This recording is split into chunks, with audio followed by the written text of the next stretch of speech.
और ब्रेक के बाद एक बार फिर से स्वागत है आप सभी का और सीधा रुख करते हैं इस वक्त राज्यसभा का। ओबीसी में बैकडोर से एंट्री देने का भी काम कुत्सित प्रयास इन्होंने किया। इतिहास इस बात का गवाह है। और अभी भी मेरे वक्तव्य के बाद डीके शिव कुमार ने फिर से कहा है कि संविधान कांग्रेस ने दिया है, संविधान को बदलने का काम भी कांग्रेस करेगी। There is no repentance. और बदलने का क्या काम है? बदलने का काम यह है, सरकारी नौकरी तो छोड़ो, अब ठेकेदारी में भी रिजर्वेशन होगा। ठेकेदारी में इनका दिमाग। आप प्लीज आप बैठे, अपनी जगह बैठे प्लीज।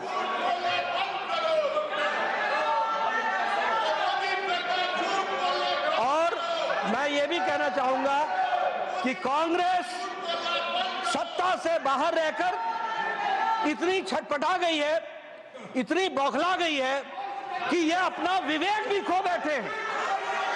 और इसलिए मैं ये कहूंगा कि कांग्रेस पार्टी इसके लिए जिम्मेवार है। यही मैं कहना चाहता हूं। Thank you. Now will move. Please मैं आग्रह करता हूं इस बिल पर आकर प्लीज आप ऑलरेडी बोल चुके। नहीं ये आप मूव कर दीजिए बिल पर प्लीज। नो।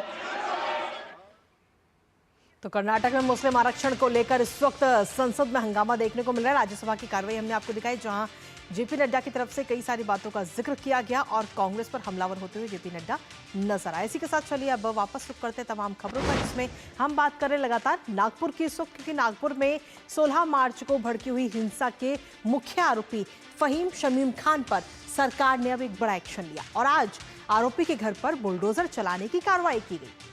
दरअसल फहीम को हिंसा का मास्टरमाइंड बताया जा रहा है और कहा जा रहा है कि उसके कहने पर ही बड़ी संख्या में भीड़ इकट्ठा हुई थी और पूरे इलाके में दंगा हुआ था। नागपुर के संजय बैग कॉलोनी यशोधरा नगर में स्थित ये मकान फहीम खान की पत्नी के नाम पर है। बुलडोजर की कार्रवाई से पहले नगर निगम ने बिल्डर प्लान अप्रूवल में गड़बड़ी को लेकर नोटिस ये जारी किया था और उसे खुद से अवैध निर्माण हटाने के लिए 24 घंटे का समय भी दिया गया था, जो आज पूरा भी हो गया। और समय पूरा होने के बाद आरोपी के घर पर बुलडोजर चलाया गया और 2 मंजिला मकान को जमींदोज कर दिया। आखिर कौन है मास्टरमाइंड फहीम, बताएंगे आपको, लेकिन उससे पहले आपको दिखाते हैं कि अवैध मकान पर बुलडोजर कार्रवाई। तो जमींदोज हुआ है आज मास्टरमाइंड का घर। ये तस्वीरें भी इस वक्त आपको दिखा रहे हैं। नागपुर हिंसा का मुख्य आरोपी इसे बताया जाता है फहीम खान को, और उस पर ये बुलडोजर चलता हुआ नजर आया। नागपुर नगर निगम ने इस 2 मंजिला घर को बुलडोजर कार्रवाई के तहत ढहा दिया। ये तस्वीरें इस वक्त आपको दिखा रहे हैं। अवैध निर्माण हटाने के लिए हालांकि आरोपी के परिवार को 24 घंटे का अल्टीमेटम भी दिया गया था, लेकिन जब 24 घंटे में ये कार्रवाई उन्होंने खुद नहीं की तो उसके बाद में नगर निगम की तरफ से ये कार्रवाई की गई और समय पूरा होते ही ये बड़ा एक्शन लिया गया है। इसके साथ ही आपको बता दें कि आरोपी फहीम खान की पत्नी के नाम पर यह मकान था, जिसके अप्रूवल को लेकर सवाल उठ रहे थे। नोटिस भी जारी किया गया, लेकिन नोटिस जारी होने के बाद 24 घंटे का समय दिया गया था, अल्टीमेटम दिया गया था। जब ये कार्रवाई नहीं की गई तो उसके बाद में ये बुलडोजर कार्रवाई या यूं कहें कि एक्शन लिया गया है। आखिर कौन है मास्टरमाइंड फहीम खान, वो बताते हैं आपको। 17 मार्च को ही नागपुर हिंसा का मास्टरमाइंड इसे बताया जाता है। हालांकि अभी इस वक्त पुलिस की गिरफ्त में है। औरंगजेब की कब्र हटाने पर पूरा बवाल जब हुआ था नागपुर में, तो कहा जा रहा है कि इसी के भड़काने पर काफी सारे लोग इकट्ठा हुए थे एक जगह पर। झड़प शुरू होने से पहले फहीम खान की तरफ से भाषण दिया गया था, लोगों को भड़काया गया था। भड़काऊ भाषण फहीम ने दिया था और फहीम ने भड़काऊ वीडियो भी एडिट किया था और एडिट करने के बाद उसे सोशल मीडिया पर पोस्ट भी किया गया। इसके साथ ही एडिटेड वीडियो जो है वो सोशल मीडिया पर वायरल किया गया और सिर्फ एक अकाउंट से नहीं बल्कि कई सारे अकाउंट से उस वीडियो को पोस्ट किया गया, जिसके बाद में वीडियो सामने आते ही कहीं ना कहीं माहौल जो है वो बिगड़ता हुआ नजर आया और ये पूरी हिंसा फैली।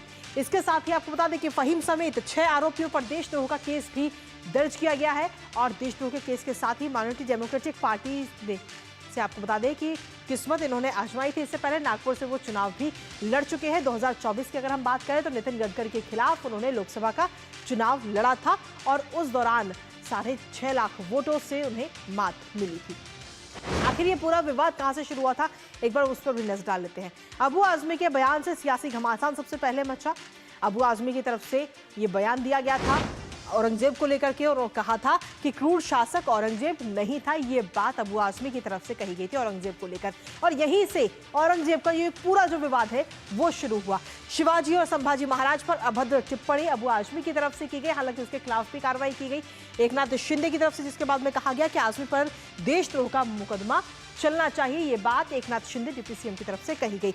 इसके साथ ही अजित पवार ने कहा कि आंख दिखाने वाले को बख्शा नहीं जाएगा। यहां से ये पूरा विवाद शुरू होता है औरंगजेब को लेकर के, और उसके बाद में फिर कब्र तक ये बात आ जाती है। इसके साथ ही मुख्यमंत्री योगी आदित्यनाथ ने भी इस बयान की आलोचना की गई थी मुख्यमंत्री की तरफ से भी, और इस दौरान मुख्यमंत्री ने कहा था कि यूपी ऐसे लोगों का उपचार करने में देर नहीं करता है, और साथ ही मुख्यमंत्री ने कहा था कि आप इसे यूपी भेज दीजिए, हम यहां पर इलाज इसका कर देंगे। ये बात कही गई थी, और ऐसे में औरंगजेब का ये पूरा विवाद उठा। विवाद उठने के बाद में तमाम बयान सामने आए, और उसके बाद में अचानक से नागपुर में हिंसा भी भड़क जाती है। इफ्तार पार्टी होती है, इफ्तार पार्टी के बाद में अचानक से हिंसा होती है, और इस हिंसा में कई लोगों को चोटें भी आती हैं, पुलिस कर्मियों को चोटें आती हैं, कई वाहनों को आग के हवाले कर दिया जाता है, कई वाहनों में तोड़फोड़ की जाती है, महिला पुलिस कर्मियों से बदसलूकी की जाती है। ये तमाम चीजें उस दौरान सामने आई थी, जिसके बाद में अभी फिलहाल लगातार कार्रवाई की जा रही है। हमारे साथ हमारे सहयोगी योगेश इस वक्त जुड़ रहे हैं, सीधा उन्हीं का रुख करेंगे।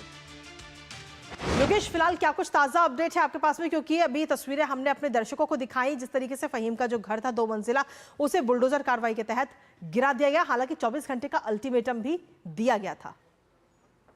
देखिए, जो जमींदोज करने की कार्रवाई है वो 90% हो चुकी है, 90% जो है डिमोलिशन हो चुका है, और जो मलबा है उसको हटाने की प्रक्रिया जो है वो इस वक्त यहाँ पर चल रही है।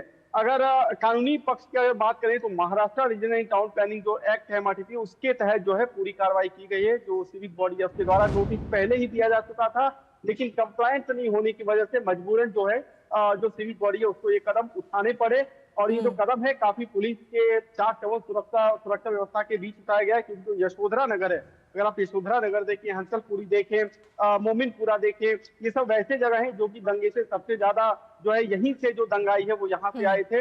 और जो कर्फ्यू था वो कल 3 बजे के बाद जो है यहाँ पे कर्फ्यू हटा, हालांकि जो बाकी जो क्षेत्र थे वहां कल तक जो है कर्फ्यू लगी हुई थी। तो ये पूरा क्षेत्र जो है काफी सेंसिटिव माना जा रहा था। वहीं पे जो है पुलिस की कार्रवाई हुई, 3 महिला जो है वो मकान था जो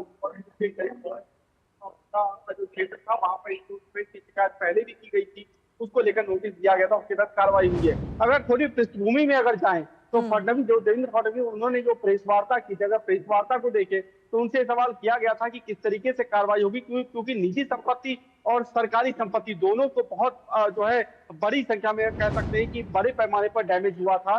तो फडणवीस ने उस वक्त कहा भी था कि जो दंगाई है उन्हीं से जो है जो नुकसान हुआ है उसकी भरपाई की जाएगी, वसूली की जाएगी। तो मुझे लगता है ये उसका चरण है, पहला चरण है जिसके तहत कार्रवाई हुई। अभी आने वाले समय में जो है कानूनी कार्रवाई जो है, जैसा कि फडणवीस ने कहा भी है, और जैसा कि हमने शुरू में पहले दिनों से कहा था, योगी मॉडल को लेकर जो है देवेंद्र फडणवीस विचार करें कि योगी मॉडल को किस तरीके से इम्प्लीमेंट किया जा सके, क्योंकि महाराष्ट्र में आने वाले दिनों में बहुत बड़े बड़े इवेंट जो है वो होने वाले हैं। मतलब कि सिंहस्थ महाकुंभ जो है वो नासिक में आयोजित होने वाला है। कई सारे त्योहार जो है इसी महीने के अंत में, गुड़ी पाड़वा है, अगर आप देखें तो बहुत सारे त्योहार है, रामनवमी है, कई सारे त्योहार जो है वो होने वाले हैं। तो उसको लेकर जो है सरकार चाह रही है कि एक सख्त संदेश जाए, ताकि जो नागपुर की सांस्कृतिक विरासत रही है, जो शांति और सौहार्द का जो वहाँ वातावरण अब तक रहा है, उसको आगे भी कंटिन्यू रखा जा सके। चलिए, फिलहाल बहुत बहुत शुक्रिया योगेश, तमाम जानकारी हमारे साथ साझा करने के लिए। इस खबर पर आप अपनी नजर बनाए रखिएगा, और इसी के साथ